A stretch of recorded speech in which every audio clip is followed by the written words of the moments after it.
अस्सलामुअलैकुम, मैं हूं अली जाफरी सोलंकी। आप देख रहे हैं HRJDO न्यूज़।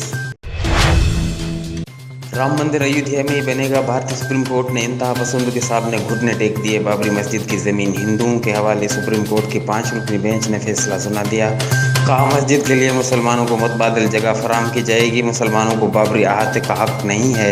मुसलमान ज़बरदस्ती ज़मीन पर दावा नहीं कर सकते।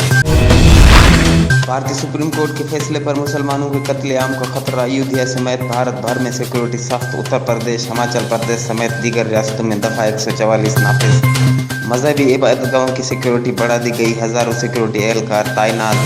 तालीमी इदारे बंद। 1992 में बाबरी मस्जिद की शहादत के बाद हज़ारों मुसलमानों को शहीद किया गया था। भारतीय वज़ीर-ए-आज़म नरेंद्र मोदी की एक और चाल। बाबरी मस्जिद के बारे में ट्विटर पर सुप्रीम कोर्ट के फैसले की इतला देने पर सवालात खड़े हो गए। कहीं ये करतारपुर राहदारी के इफ्तिताह से तवज्जो हटाने की कोशिश तो नहीं है। भारतीय सुप्रीम कोर्ट ने केस की समाअत 16 अक्टूबर को मुकम्मल करके फैसला महफूज किया था। उधर नफरत के वार, इधर मोहब्बत का प्रचार। बाबा गुरु नानक के जन्मदिन के मौके पर करतारपुर राहदारी का इफ्तिताह किया जाएगा। वज़ीर आज़म इमरान खान कॉरिडोर का इफ्तिताह करेंगे। साबिक वज़ीर आज़म मनमोहन सिंह, नवजोत सिंह सिद्धू, सनी देओल समेत दुनिया भर से सिख यात्रियों की आमद का सिलसिला जारी। यात्रियों के लिए पासपोर्ट का आर्जी शर्त खत्म। यात्रियों के लिए खुसूसी ट्रेनें भी चला दी गईं। HRJDO न्यूज़ से अब तक के लिए बस इतना ही। मज़ीद खबरों और अपडेट्स के लिए देखते रहिए HRJDO न्यूज़।